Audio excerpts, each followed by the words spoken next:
जय जिनेन्द्र। मंगलाचरण। नमो अरिहंताणं, नमो सिद्धाणं, नमो आयर्याणं, नमो उवझायाणं, नमो लोये सवसाहुणं, मोक्षमार्गस्य नेतारं, वेतारं कर्मभूभृतां, ज्ञातारं विश्वतत्त्वानां, वंदे तद्गुणलब्धये।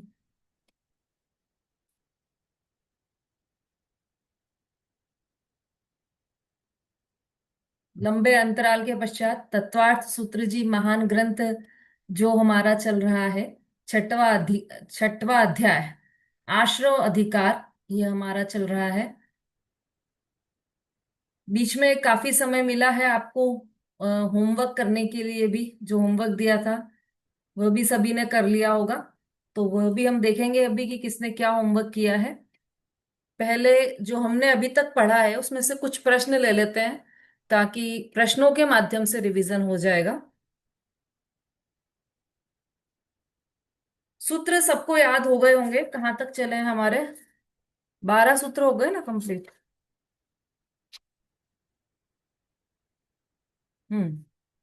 13वां सूत्र चल रहा था हमारा। 12 सूत्र सभी को याद हो गए होंगे। उस दिन भी बहुत सारे हैंड रेज हुए थे, तो पर सुन नहीं पाए थे सबसे।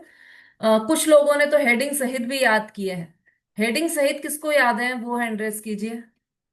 नमिता जी ने तो सुना दिए थे उस दिन। सुना दिए थे ना नमिता जी? हाँ। सुषमा जी। हाँ दीदी, जय जिनेन्द्र। अ, सबसे पहला है योग के भेद और उसका स्वरूप। काय वांग मने है कर्म योग्य है। फिर है आश्रव का स्वरूप, स आश्रव है। फिर तीसरा है योग के निमित्त से आश्रव के भेद, सुबह पुण्यस्या सुबह पापस्या। फिर है स्वामी की अपेक्षा से आश्रव के भेद, स कषाया कषायो सांप्रयिक एरिया पथ्यो। फिर है सांप्रयिक आश्रव के भेद, इंद्रिय कषाया व्रत क्रिया पंच चतुः पंच पंचविंशति संख्या पूर्वस्य भेदाः।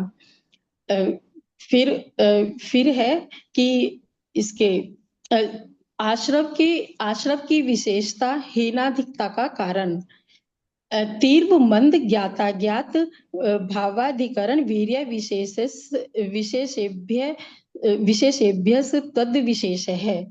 फिर है अधिकरण के भेद, अधिकरणम जीवा जीवा, जी जीवाधिकरण के भेद, आद्यम समरम समारंभा रंभ योग कृत कारितानुमत कषाय विशेषेश त्रिस त्रिस त्रिस चतुष चई कषय है।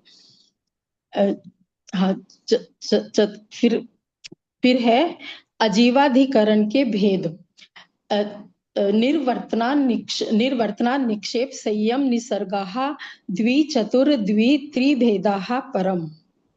फिर ज्ञानावरण और दर्शनावरण कर्म के आश्रव के कारण, तत्प्रदोष निन्नव मात्सर्य अंतराया साधनोपघाता ज्ञान दर्शना वर्णयो। फिर असाता वेदनीय कर्म के आश्रव के कारण, यह दुख दुख शोक तापा क्रंदन, दुख दुख शोक तापा क्रंदन वध परिदेवनान्य आत्मपरोभ्य स्थानान्य सद्वेदस्य। फिर साता वेदनीय कर्म के आश्रव के कारण, भूत वृत्त्यनुकंपा दान सराग संयमादि योग है शांति सोच मिति सद्वेदस्य। फिर दर्शन मोहिनीय कर्म के आश्रव का कारण, केवली श्रुत संग, केवली श्रुत संग धर्म देवा वर्ण वादो दर्शन मोहस्य। बहुत अच्छा। बहुत ही बढ़िया। पूरा हेडिंग सहित बहुत बढ़िया सुनाया आपने। सभी क्लेप भी कर रहे हैं आपके लिए, बहुत अच्छा। और मणि जी मंजू जी ने भी याद किए हैं, उनसे भी हम सुनेंगे। एक एक दिन सबसे सुनेंगे। अभी थोड़े से प्रश्न ले लेते हैं, फिर आगे बढ़ते हैं। योग किसे कहते हैं?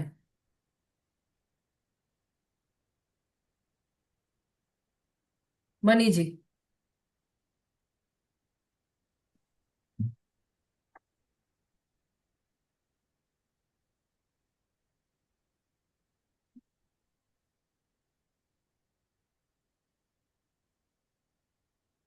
चलिए, अनीता जी दोसा।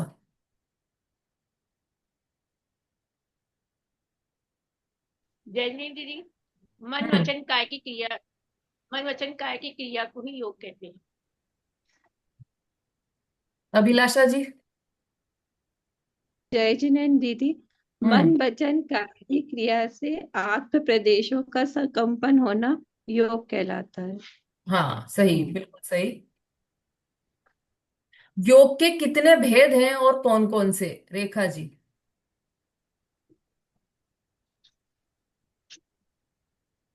जय जिनेन्द्र दीदी, योग हम्म। के दो भेद हैं, भाव योग और द्रव्य योग। हाँ। हम्म। और और भी कोई और भेद है? हाँ दीदी, एक मिनट।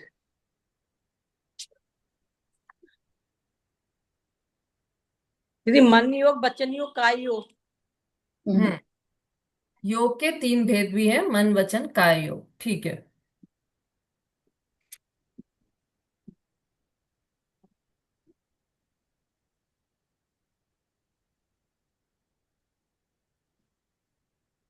आश्रव किसे कहते हैं?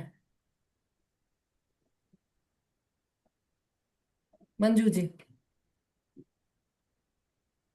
जय जिनेन्द्र दीदी, हम्म। कर्म का आना ही आश्रम। ठीक है। कर्मों के आने के द्वार को या कर्म के आने को आश्रव कहते हैं। कितने प्रकार के होते हैं कर्म? हम्म। मंजू कर्म जी। 8 प्रकार के होते हैं दीदी। कर्म 8 प्रकार के होते हैं दीदी। ठीक है। और किसी और दूसरे तरीके से अलग प्रकार के होते हैं कर्म?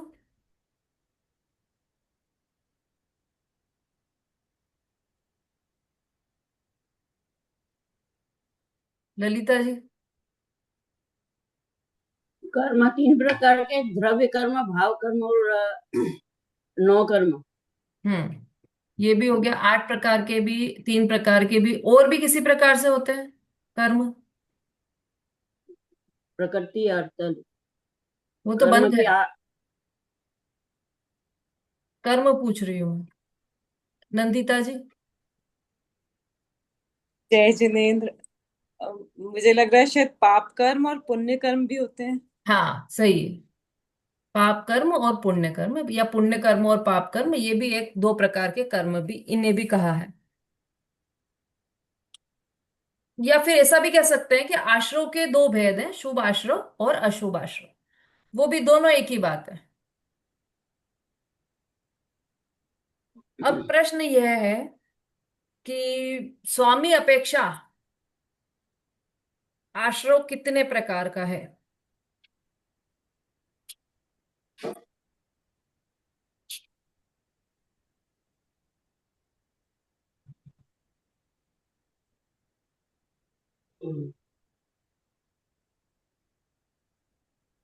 रेणु जी। दीदी, स्वामी की अपेक्षा आश्रम 2 प्रकार का होता है: सांप्रदायिक आश्रम और इरियापथ आश्रम। जो बहुत कषाय सहित आश्रम होता है वो सांप्रदायिक, और कषाय रहित आश्रम होता है वो इरियापथ आश्रम। बिल्कुल सही।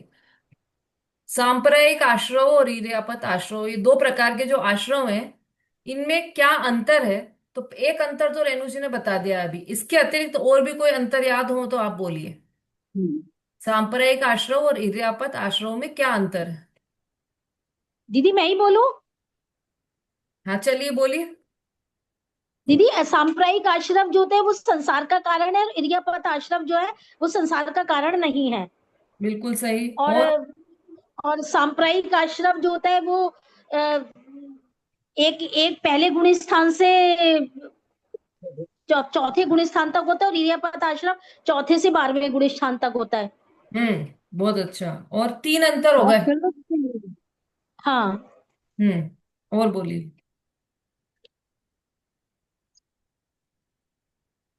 हम्म। चलिए, और किसी को याद हो तो हैंड रेस कीजिए। 3 हो गए हैं। और भी कोई बोलना चाहे? सुषमा जी। दीदी, सांप्रायिक आश्रम पहले गुण स्थान से लेके 10 गुण स्थान तक होता है, और इरियापत आश्रम 11 से लेके 13 गुण स्थान वाले जीवों को होता है। हाँ, ये बोला उन्होंने अभी, रेणु जी ने दीदी, तीसरा पॉइंट। उन्होंने बोला तीसरे या चौथे गुण स्थान तक वो होता है सांप्रायिक आश्रम, अच्छा, और दूसरा उन्होंने ऐसे बोला था। अच्छा, अच्छा। हाँ, तो हाँ। अब रेणु जी इसको करेक्ट कीजिएगा। चलिए, बोलिए सुषमा जी फिर से इसका सही। अ, सांप्रायिक आश्रम पहले गुण स्थान से लेके 10 गुण स्थान तक होता है, और इरियापत आश्रम 11 से लेकर 13 गुण स्थान वाले जीवों के होता है, इरियापथ आश्रम। हाँ, 3 अंतर हो और गए। हाँ, और ये सांप्रायिक आश्रम एक वो स्थिति, ये प्रदेश, ये 4 उसमें होता है, स्थिति, अनुभाग, प्रदेश, एक और है कौन सा, ये सांप्रायिक आश्रम वालों के चारों होते हैं, और इरियापथ आश्रम वालों के स्थिति और अनु अनुभाग्य या अनुरागी, पता नहीं क्या है, वो इससे रहित होता है। हाँ, इससे रहित है। हाँ। बिल्कुल सही, बहुत बढ़िया। सभी लोगों ने, दोनों ने बहुत ही बढ़िया बोला है। तो इसको आप पॉइंट वाइज लिख सकते हैं अंतर। 4-5 पॉइंट बनेंगे। जिन्होंने नहीं लिखा हो वो लिख सकते हैं। मैं एक बार फिर से बोल देती हूँ अभी।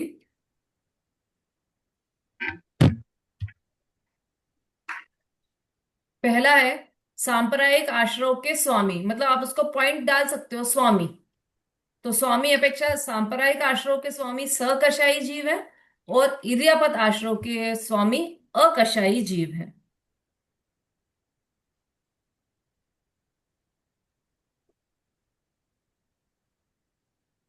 अब सकषायी जीव कौन होते हैं ये तो पता होगा ना? हम्म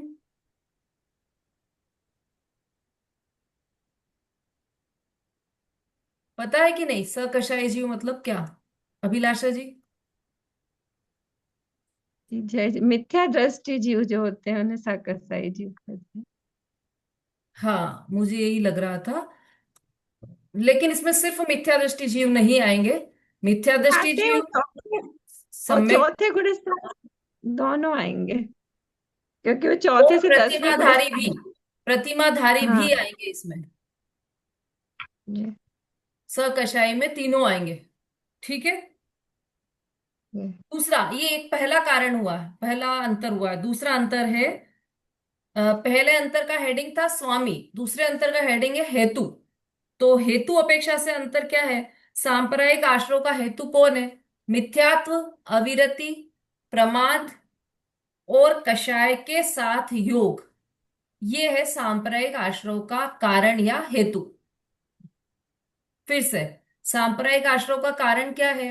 मिथ्यात्व, अविरति, प्रमाद, कषाय के साथ का योग, के साथ योग, ये सबके सहित योग जो है वह सांप्रदायिक आश्रयों का कारण है। अब इर्यापत आश्रयों का कारण क्या है या हेतु क्या है? तो इर्यापत आश्रयों का हेतु कषाय रहित योग है, क्योंकि यहां पर कषाय नहीं है, पर योग तो है, इसलिए आश्रय तो हो रहा है। कैसा आश्रय हो रहा है वो भी अभी आगे आएगा, लेकिन आश्रय हो रहा है इसलिए योग। इस आश्रय का, इर्यापत आश्रय का हेतु किसको बताया है? योग को बताया है। और सांप्रदायिक आश्रय का हेतु किसको बताया है? मिथ्यात्व, अविरति, प्रमाद, कषाय के साथ योग। ये सब, ये सांप्रदायिक आश्रय का कारण है। अंतर समझ में आ गया दोनों में? चलिए नेक्स्ट। अब इसका, ये तो हेतु था, मतलब इनका क्या कारण है? सांप्रदायिक आश्रय किस कारण हो रहा है, इर्यापत आश्रय किस कारण हो रहा है? अब इनके कारण से क्या हो रहा है? इनके कारण में भी अंतर है, इनके फल में भी अंतर है। मतलब सांप्रदायिक आश्रय के कारण क्या हुआ, इर्यापत आश्रय के कारण क्या हुआ। तो पहले में आप हेतु लिख लीजिए, दूसरे में आप कारण लिख लीजिए। तो सांप्रदायिक आश्रय किसका कारण है? संसार का कारण है। और इर्यापत आश्रय किसका कारण है? मोक्ष का। इर्यापत मोक्ष का आश्रय कारण। मोक्ष का कारण नहीं है। मोक्ष का कारण। आश्रय कभी भी मोक्ष का कारण नहीं हो सकता। आश्रय बंध कभी भी मोक्ष का कारण नहीं हो सकता। ठीक है। तो सांप्रदायिक आश्रय तो संसार का कारण है, लेकिन इर्यापत आश्रय मोक्ष का कारण नहीं है। इर्यापत आश्रय किसका कारण है? स्थिति रहित आश्रय का कारण है। इर्यापत आश्रय स्थिति रहित आश्रय का कारण है।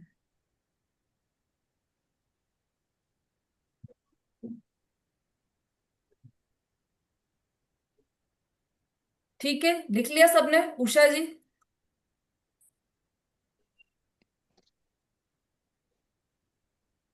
संगीता जी लिख लिया? ठीक, वेरी गुड। कितने हो गए कारण? कितने अंतर हो गए? तीन। 3 या 4? तीन। चार अंतर हो गए। 4 हो गए। साकसाई और चार हो गए। स्वामी हेतु कारण। 3 हुए होंगे। तीन हुए एक दीदी। तो स्वामी अपेक्षा, एक हेतु अपेक्षा, एक कारण अपेक्षा। 3 हो गए। अब बंध अपेक्षा से, बंध अपेक्षा से भी दोनों में अंतर है। क्या अंतर है? सांप्रदायिक आश्रय से 4 प्रकार का बंध होता है। स्थिति, प्रदेश, अनुभाग। प्रकृति, प्रदेश, प्रकृति। स्थिति और अनुभाग, ये 4 प्रकार का बंध होता है। फिर से, सांप्रदायिक आश्रय के कारण 4 प्रकार का बंध होता है। प्रकृति बंध, प्रदेश बंध, स्थिति बंध और अनुभाग बंध। अनुभाग। जबकि इर्यापत आश्रय से 2 प्रकार का ही बंध होता है। कौन कौन से? केवल प्रकृति बंध होता है और प्रदेश बंध होता है।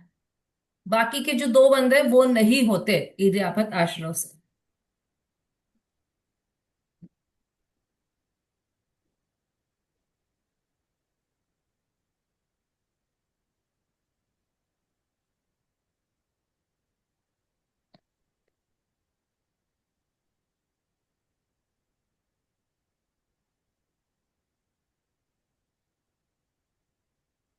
ठीक है।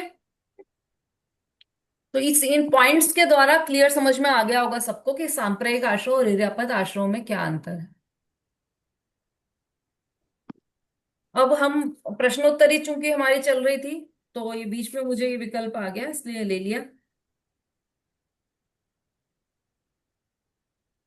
चलिए, अब सांप्रदायिक आश्रय के कितने भेद हैं और कौन कौन से? सांप्रदायिक आश्रय की 39 है। संगीता जी?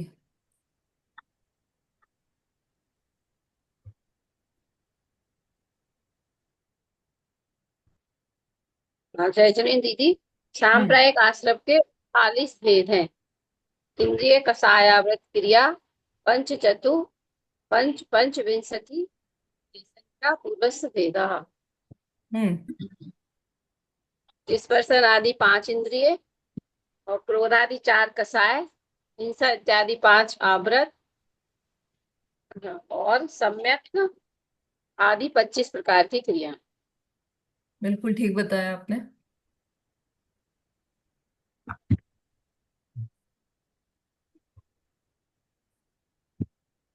आश्रम में हीनाधिकता का कारण क्या है, या आश्रम में विशेषता का कारण क्या है?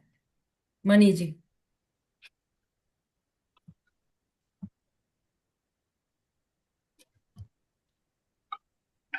जय जिनेन्द्र दीदी। हम्म। तीव्र तीव्र मंद, ज्ञाता ज्ञात, भावाधिकरण, वीर विशेषाभ्युत दिश है। शेष अभ्यस। तीव्र मंद, ज्ञात, अज्ञात और भाव वीर, अधिकरण। 6 कारण। ठीक है। तीव्र क्या? तीव्र क्या चीज? तीव्र मतलब तीव्र गति से चलना। नहीं नहीं फिर? तीव्र कषाय। हम्म। तीव्र कषाय, मंद कषाय, हम्म। ज्ञात भाव अज्ञात भाव, और वीर और विशेष, विशेष शब्द है। ये ठीक है। मतलब इनमें अंग ज्यादा अधिकरण, होते हैं। अधिकरण और वीर्य, ये सब मिलाकर, है ना? इसका हाँ रिवीजन करते रहिए। मतलब ये जो आश्रव हो रहे हैं ना हमारे, तो भाई आश्रव तो सबके हो रहा है, तो सबके एक जैसे क्यों नहीं दिखाई देता? उदय भी एक जैसा होना चाहिए ना। आश्रव सबके एक जैसे हो रहे हैं, बंद तो भी बंद सबके एक जैसे होंगे, तो उदय में अलग अलग क्यों है? किसी का ऐसा तीव्र उदय आता है, किसी का कम उदय आता है, किसी का अलग टाइप, किसी का फेस अलग है, किसी के पैर अलग है, किसी की चाल अलग है, किसी के हाल अलग है, सब अलग अलग है। तो नाना जीवा नाना कम्मा है ना, अलग अलग प्रकार के जीवों के अलग अलग उदय, ऐसा क्यों है?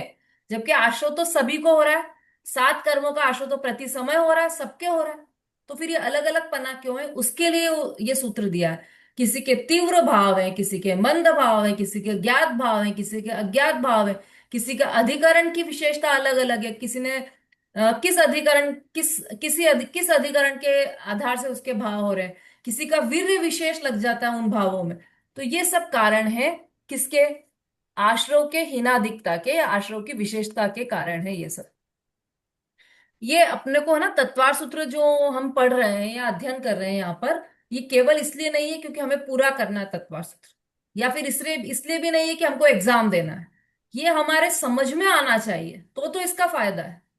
एक एक सूत्र समझ में आना चाहिए कि ये सूत्र लिखा ही क्यों है, इस सूत्र में कहना क्या चाहते हैं। चलिए, अब अधिकरण कितने प्रकार के होते हैं और कौन कौन से, रेणु जी?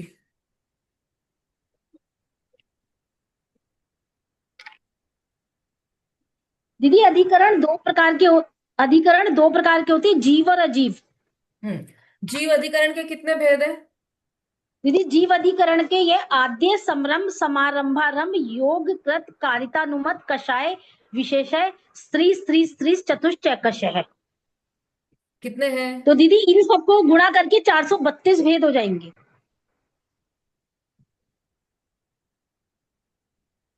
ठीक है वैसे, लेकिन अब यहां पर जो दिए हैं वो केवल 108 है। ठीक है, वो कषाय वाले अलग से दिए हैं, तो 108 ही ध्यान में रखना है हमें। अजीव अधिकरण के आश्रव के कितने भेद हैं और कौन कौन से?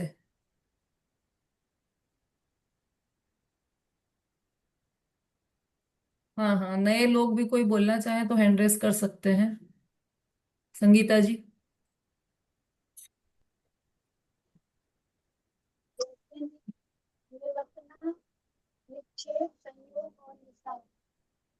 आवाज नहीं आ रही है आपकी, जोर से बोलिए।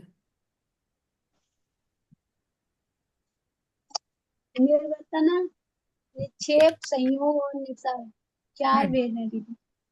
4 भेद हैं, तो कुल कितने भेद हुए? इन 4 के उपभेद भी है ना, उपभेद भी हैं 4 के। तो वो कौन से हैं, कितने हैं, टोटल कितने हैं? चलिए, ये टोटल उत्तर है तो 6। सही दिया है आपने। अनुज जी भाई साहब बोलिए। दीदी जय जी ने हाँ जी। टोटल 11 भेद है। हाँ, किस तरह से? निवर्तना के 2, हम्म। निक्षेप के 4, संयोग के 2, निसर्ग के 3। बिल्कुल सही, बहुत अच्छा। चतुर। अब ज्ञानावरण और दर्शनावरण कर्म के आश्रव के कारण क्या है, शशि जी? केवल पॉइंट्स बताना है। जय जिनेन्द्र। हम्म। कौन सा? ये पढ़ना नहीं दीदी। तत् तत् प्रदोष निन्यम मात्सर्य अंतराया साधनो घाता ज्ञान दर्शन वर्ण्यो। ये प्रदोष है, निन्नम है, महोत्सव है, अंतरा है, आसाधन, उपघात। हम्म। ठीक है, मुख्य रूप से ज्ञानावरण और दर्शनावरण के आश्रय के कारण ये हैं। इसके अतिरिक्त और भी ग्रंथों में अलग अलग बहुत सारे कारण बताए हैं, लेकिन मुख्य कारण ये यहाँ पर बताए हैं। इसके बाद असाता वेदनीय आश्रय के कारण कौन से हैं?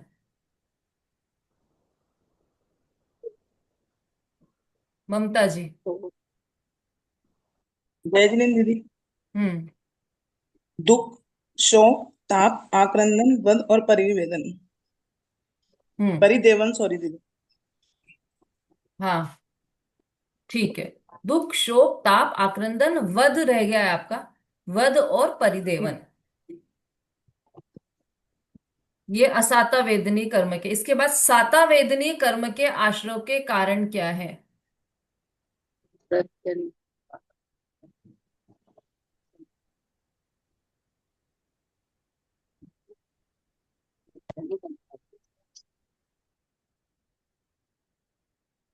समता भाभी। भूत, व्रत, अनुकंपा, दान, सराग, संयम आदि, योग, क्षति और सोच, मति, मिति, सदेश। हम्म।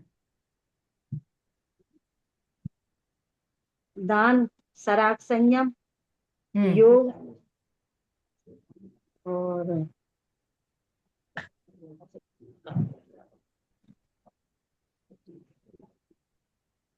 क्षति। ठीक है, चलिए नमिता जी बोलिए। तेजनीम दीदी। हाँ। भूत व्रतानुकंप, भूत व्रतानुकंप, दान, सराग, संयम आदि, योग, शांति, शोच, मिति, सद्वेदस्य। हम्म। भूत, व्रत, अनुकंपा, दान, सराग, संयम आदि में तीन चीजें आ जाएंगी। संयम, अकाम निर्जरा और बाल तप।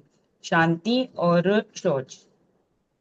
एक छूट गया, फिर से बोलिए। योग। भूत, व्रत, अनुकंप, दान, सराग, संयम आदि। आदि में तीन चीजें आएंगी। संयम, अकाम निर्जरा और बाल तप। शांति या क्षमा और शौच। योग छूट गया ना आपका।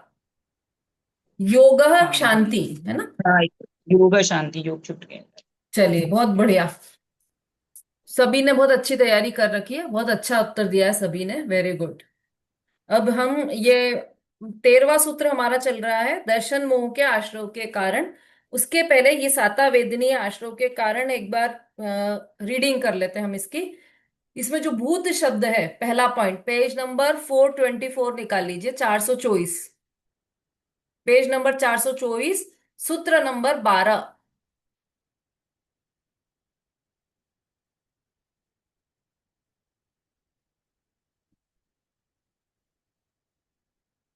उसमें नीचे से देखिए, पहला पॉइंट है भूत। भूत अर्थात चारों गतियों के प्राणी। अब ये बता क्या रहे हैं यहाँ पर, साता वेदनीय के आश्रव के कारण। साता वेदनीय का क्या अर्थ है?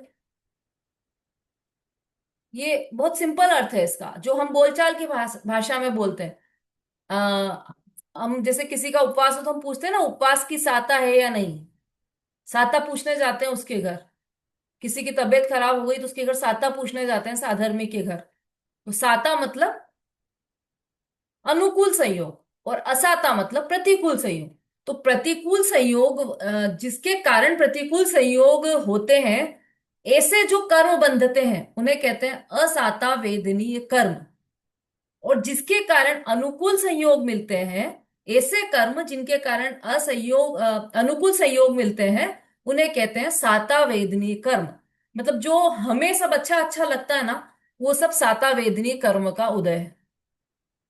अच्छा अच्छा स्वास्थ्य रहना, अच्छा घर मिलना, अच्छा परिवार मिलना, अच्छे फ्रेंड्स मिलना, अच्छा संयोग, सारा संयोग अच्छा मिलना, वो सब किसके कारण है? साता वेदनीय कर्म के कारण है। अब ये साता वेदनीय कर्म जब बंधे, तो उस तो उदय में आया ना। अच्छा मकान बन गया आपका, तो ये किस कारण बना? सारी सारी बात हमारे यहाँ पर निमित्त की अपेक्षा से चल रही, उपादान की अपेक्षा से बात नहीं चल रही है। अभी ये जो जितना भी कथन किया जा रहा है, सब निमित्त की अपेक्षा से कथन किया जा रहा है, व्यवहार से कथन किया जा रहा है। तो ये जो कर्म बंधे हैं, उसके कारण मकान अच्छा मिला। तो किस कारण अच्छा मिला? कि कर्म, ऐसे कर्म थे, तो कर्म के कारण मकान अच्छा बन गया। तो कौन से कर्म थे? वो साता वेदनीय कर्म थे, जिसके कारण कि मकान अच्छा मिल गया। बहुत बीमार थे, अब ठीक हो गए, बिल्कुल स्वस्थ हो गए, तो साता वेदनी का उदय हो गया। तो साता वेदनी का उदय मतलब साता वेदनी कर्म बंधे थे, उसका उदय हुआ है। तो वो कर्म बंधे थे, मतलब बंधे तो कैसे कि आश्रव पूर्वक ही बंध होता है। तो पहले उनका आश्रव हुआ सातावेदनी कर्म का, उसके बाद वो बंधे। तो आश्रव कैसे हुआ, उसका कारण इस सूत्र नंबर 12 में दिया है। मतलब ये समझ लीजिए कि जगत में जितने भी सुख आपको चाहिए, जितने भी अनुकूल सामग्री आपको चाहिए, जितने भी सहयोग संयोग आपको अच्छे चाहिए, मकान, गाड़ी, बंगला, सब अच्छे अच्छे चाहिए, तो वो उसके लिए ये सूत्र है, 12वें नंबर का सूत्र। क्या क्या दिया है इसमें? पहला कारण दिया है भूत, मतलब प्राणी। भूत मतलब वह भूत नहीं है जो भूत पिशाच वाला भूत है, उसकी बात नहीं है। भूत यहाँ मतलब प्राणी मात्र।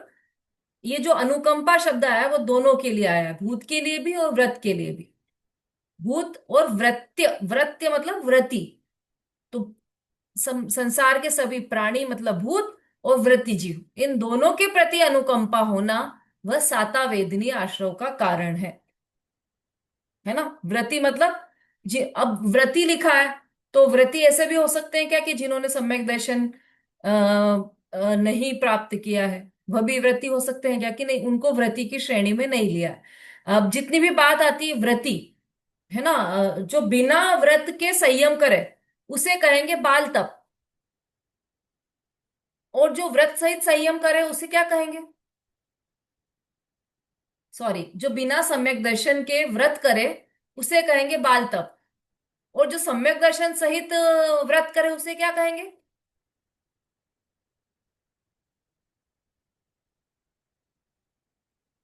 कौन बताएगा? सुषमा जी। हाँ दीदी, व्रती बोलेंगे उनको। Very good. व्रत, व्रति, व्रति या व्रत बोलेंगे उनको। सम्यक दर्शन सहित जो व्रत है उनको व्रत बोलेंगे, और जो सम्यक दर्शन रहित व्रत है उसे बोलेंगे बाल तप। तो व्रत अपने आप में एक पूर्ण शब्द है ना, जिसे वेज और नॉन वेज ऐसा बोलते हैं ना। तो वेज अपने आप में पूर्ण शब्द है। वेज, वेज बोला तो फिर ये सोचने की जरूरत नहीं पड़ेगी कि वो मतलब आप अंडा खाते हो कि नहीं खाते हो, ऐसा सोचने की कुछ भी जरूरत नहीं पड़ेगी। वेज बोला है तो वेज मतलब शाकाहारी। अब वेज से अपोजिट नॉन वेज, जो वेज नहीं है ऐसा, तो फिर उसमें दूसरी चीजें सब आ जाएंगी।